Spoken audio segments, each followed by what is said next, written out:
President Barack Obama was in London, England this past weekend on Saturday, the 23rd, and he brought up the Black Lives Matter movement, in which he talked about how they highlighted and brought a lot of attention to racial disparities in policing.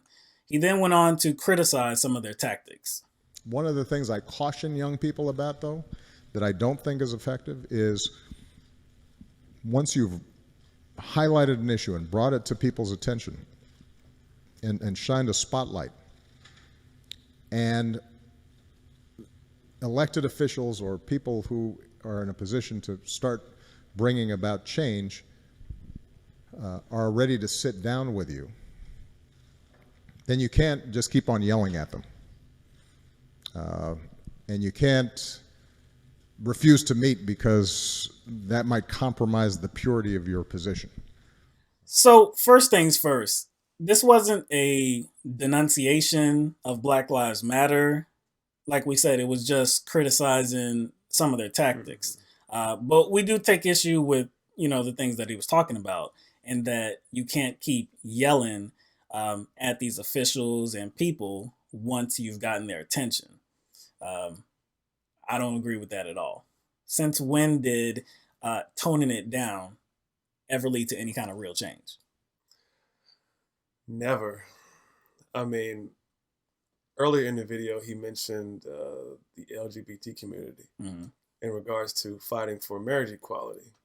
Now, he claims that they just did it softly. They went about their activism softly. Yeah, he was really talking about how they did it in a constructive way, and how it was admirable the way they did it and came to change. He's acting as if there wasn't protests and loud voices. Oh yes, whether it be on the streets or in social media. Right. He acted as if there wasn't people being very demonstrative in their beliefs. Right. When it came to marriage equality. And this wasn't a movement that was, like you said, that was like soft spoken. No, it wasn't, and it didn't. It was about human rights. People were very loud about it. Yeah, and it shouldn't have been. I mean, when you have, kind of bigots coming against you, blaming you for the downfall of America, right? Saying you have lesser moral faculties, comparing you to, animals or whatever, right. Comparing you to pedophiles in a lot of cases. So the pushback is going to be harsh, and it was deservingly so. So when you're talking about Black Lives Matter and people's almost lives being at stake on an everyday basis, for a multitude of issues, not just dealing with killing, but dealing with brutality, dealing with profiling, dealing with mass incarceration. These people's lives are at stake. So I'm sorry, Mr. Obama, you're going to have to deal with some yelling. Obama was kind of like born on the tail end of like the civil rights area people like to reference. I mean, didn't Martin Luther King, Medgar Evers, Malcolm X, people involved in the Black Panther movement, didn't they cause social unrest? Didn't they stage sit-ins? What about Rosa Parks? Right.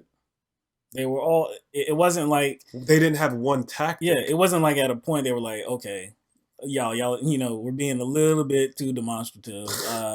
We're getting too rowdy. Let's soften our tone and our approach. In general, humans tend to not want to make a change until they're made uncomfortable, until they're in pain, Until they're forced. Until they're forced. That's what everything. Like mugs don't want to change the way they eat until they have a heart attack. That's uncomfortable. People don't want to change, stop smoking until they hack up a piece of their lung, or if they drink a lot, when their liver is in threat of pretty much being destroyed, then that's when they want to change. So people tend to only want to change when they're made uncomfortable or put through pain. And so I guess the Black Lives Matter and their rhetoric kind of makes Obama uncomfortable. And I don't think he was speaking actually from his own perspective. I think he knows that it makes a lot of people and America uncomfortable. But again, people don't change unless they're made to feel uncomfortable about something. And like you said, no, change never happens when people are comfortable. Right. So he also talked about how you can't, once you've brought attention to this problem and you've highlighted it to the magnitude that Black Lives Matter has, you can't refuse to sit down at the table. Well, we weren't aware of this being a problem, but there was one instance where a Black Lives Matter activist had refused to meet Obama at the White House. And it was just one activist. It was a woman in Chicago, and she thought it was pretty much a political stunt. It was just just like a for show type of event. Yeah. But did they have a valid reason to even think that? Well, let's see. What month was it? It was in February. February. Okay. And it was before, February? That's that's Black History Month. Yeah. And it was before the annual White House reception. Yeah, Black History Month reception. So really, that's why Black Lives Matter's activists were invited to the White House. It wasn't like, oh, Black Lives Matter have addressed this problem and made it a national conversation. So we must set this meeting up. Let's put this on the agenda right away. No, because when did it become a national conversation? Black Lives Matter. It was last year. Now they were formed since like 2012. Exactly. After Trayvon. Yeah, but last year, 2015 specifically, it became a national conversation where people were talking about on social media and in the corporate media as well. Speaking of meeting with people, they met with Bernie Sanders. Yeah. Didn't they? Yeah. In September of last year. Met with Bernie Sanders. They also met with Hillary Clinton as well. So to say that you can't bring attention to a subject and then not meet with elected officials, I think that's just disingenuous because they do. So Obama continued and kind of gave some words about when you're trying to approach an issue that you want change on, how you should go about it and what to expect. The value of social movements and activism is to get you at the table, get you in the room, and then to start trying to figure out how is this problem going to be solved. You then have a responsibility to prepare an agenda that is achievable, that can institutionalize the changes you seek, and to engage the other side, and occasionally to take half a loaf that will advance the gains that you seek, understanding that there's going to be more work to do, but this is what is achievable at this moment. Does Black Lives Matter not have an agenda? Why is he making it sound like they don't have an agenda? Like they're somehow disorganized. Exactly. Like they're like just running around just saying stuff without actually having a firm position and a strategy behind their position, right? Or a campaign. Yeah. Campaign what? Campaign Zero. And they've had this for months now, since last year. So to talk about how you need to come to the table and you need to be prepared to come with an agenda on things that can get done. To talk about that when you're talking about Black Lives Matter, it's not relevant. Well, he's unaware. He's out of touch, in my opinion. So Black Lives Matter have Campaign Zero, which is a list of 10 issues that they want, attention brought to. They want to see movement on these issues. And they've had this list, like we said, since last year, when they were really, like I said, starting to get national attention. Not to take anything away from Black Lives Matter, but, these are all issues that have been on the table since I can remember. Right. Since I've been observant of what's going on, I don't know, since I was like 10, 11, 12, all these have been issues that have been highlighted ad nauseum. Right.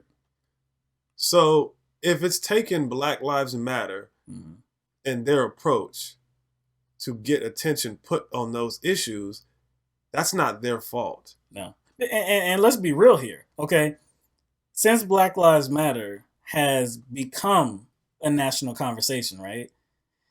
We know about Black Lives Matter, but do we know about these things that we just talked about? Do we know about Campaign Zero? Who is talking about this? We definitely don't see Congress moving. We don't see the corporate media giving this any attention. The only attention they gave Black Lives Matter was really negative attention.